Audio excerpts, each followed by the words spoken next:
Welcome back to Life Mastery. If you don't already know me, I am Sharita Kwedi, and we are continuing with the review of Neville Goddard's The Power of Awareness. Today we're looking at chapters 10, 11, and 13. Chapter 10 is my favorite of all times, and here is why. Chapter 10 is called Creation, and it opens with a scripture reading. So it says, I am God, declaring the end from the beginning, and from ancient times, things that are not yet done. And then it reads, creation is finished. Absolutely perfect.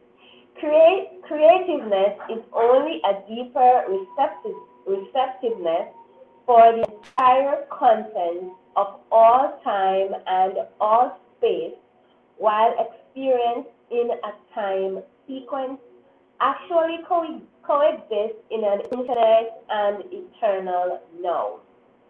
In other words, all that you have ever been or ever will be, in fact, all that mankind ever was or ever will be exists now. This is what is meant by creation, and the statement creation is finished means nothing is ever to be created, it is only to be manifested. What is called creativeness is only becoming aware of what already is.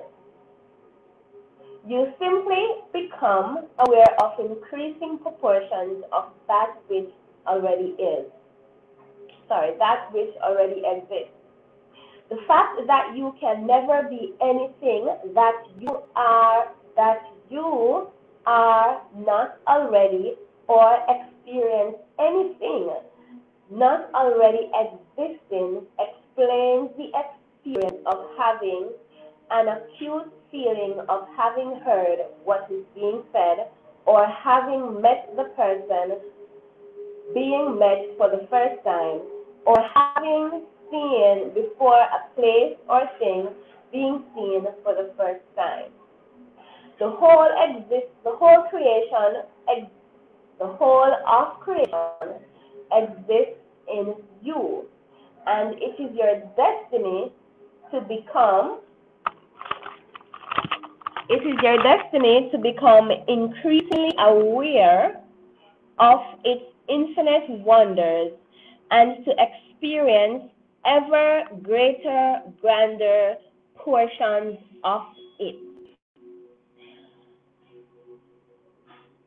If creation is finished and all events are taking place now, the question then springs naturally to mind is, what determines your time track? So before I read the next part of this, I want to expound a little on what I just read, right? This is, again, my favorite chapter that Neville Goddard has ever written. No matter what else I read from Neville Goddard, I think this will remain my favorite chapter. And here's why. The beginning was the end, and the end was the beginning, right? That simply means if you can dream it, it's only because it's possible. It is one of the 1 trillion possibilities that exist out there for you. So therefore, you can choose to be poor, desolate, live in poverty, live on the street, or you can choose to live well or wonderful. The idea is, if you can dream it, if you can imagine it, if you can think it to be real, then you can have it. It's amazing, isn't it? Once you can dream of it, once you can create a mental picture of the thing that you want, you can get it. You can have it. Further on in the chapter, the second to last paragraph of the chapter, it says, the same is true regarding any concept.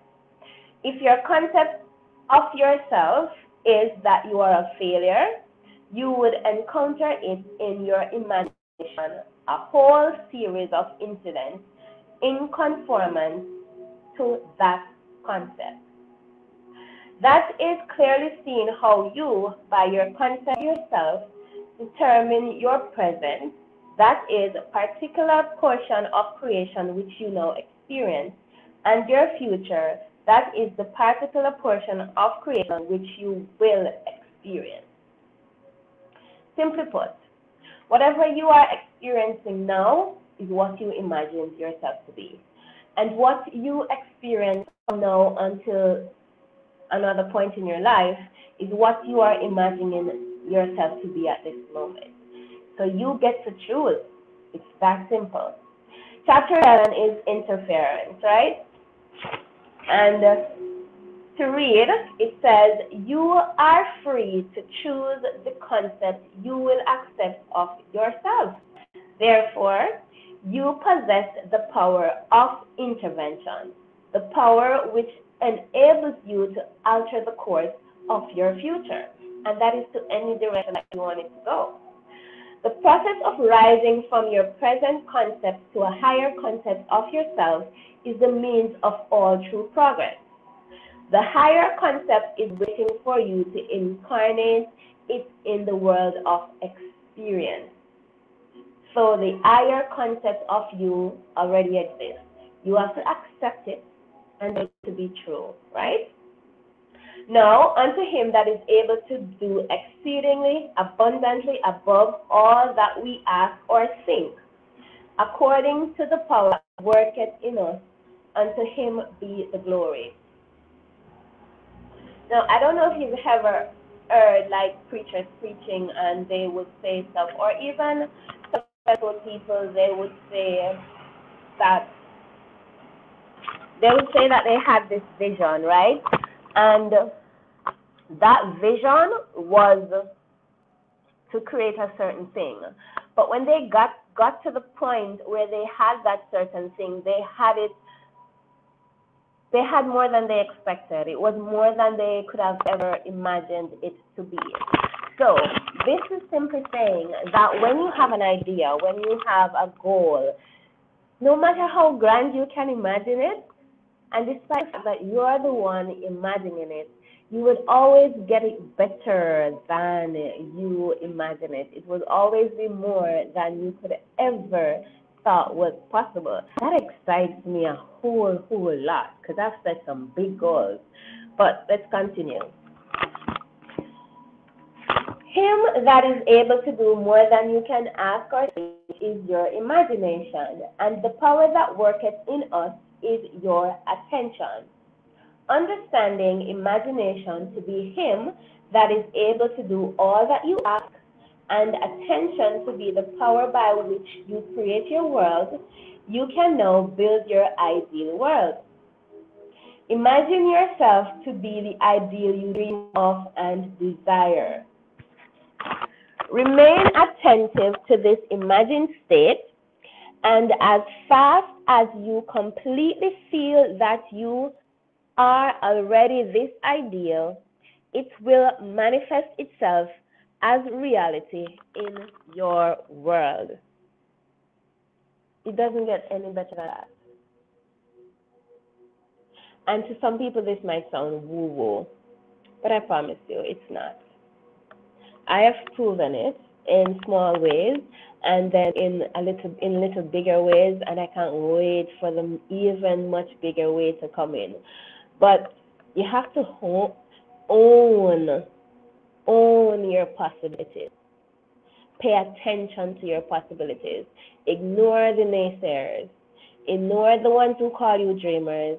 And remember that your vision is your vision. So don't expect anyone to see your vision, to believe your vision, to accept your vision. So the final chapter we're looking at this morning is chapter 12, subjective control.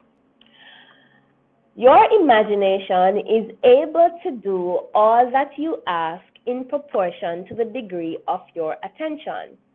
All progress, all fulfillment of desire depend upon the control and concentration of your attention. Attention may be either attracted from without or directed from within. Attention is attracted from without when you are consciously occupied with the external impressions of the immediate present. The very lines of this page are attracting your attention from without. So yesterday I spoke about ignoring the things that are in your present, that are currently going on in your present reality, right? This is saying that called subjective control, right? Your objective attention is what you can see now, what you are looking at now. This is having your objective attention. But if you can choose to have your attention pointed at something subjectively, meaning no matter what's going on around you, you make a decision that you're not going to pay any mind to that event or to that occurrence, and you choose subjectively what you want to pay attention with, subjectively. And then if you've gone to school, which I hope you have, the word subject is usually saying this is the area that we're paying attention to. It's the same thing, subjectively. You've identified what you want, and you're going to choose to pay attention to only that, no matter what is going on around you. If you're feeling well, if you're feeling ill, you're going to choose to subjectively pay attention to being well. If you are walking on the street and there are things that you do not like, or maybe you live somewhere that you do not like, you're going to subjectively choose to pay attention to your imagined idea of your home environment. It's simple, people, and it does work. Okay, it does work. You have to believe me there. It does work. And what have you got to lose anyway? It's not going to cost anything to try, right? So to read a little bit more from this chapter, he says, each day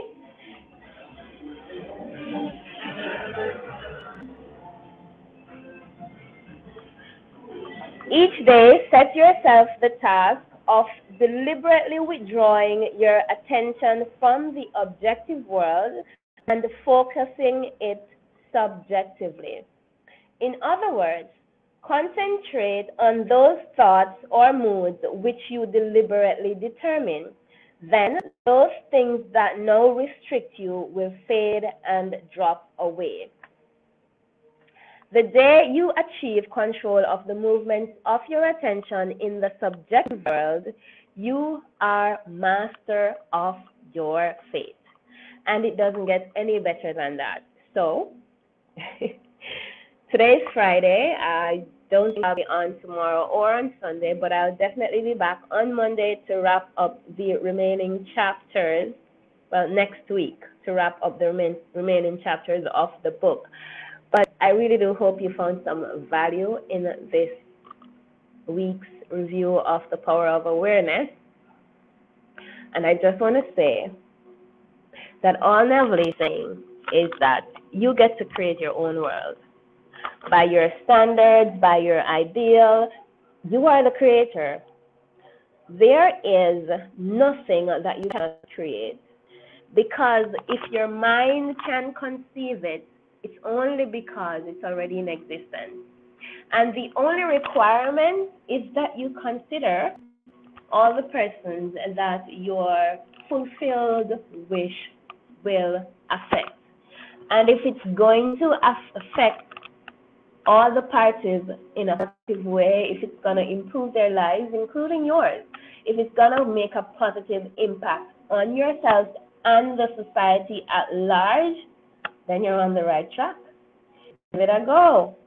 Live to your fullest potential. Until next time, this has been Life Mastery, and I am Sharika Baby. Please don't forget to share this video with a friend. Give it a thumbs up if you like it, and subscribe to the channel if you haven't yet done so. Thank you for watching.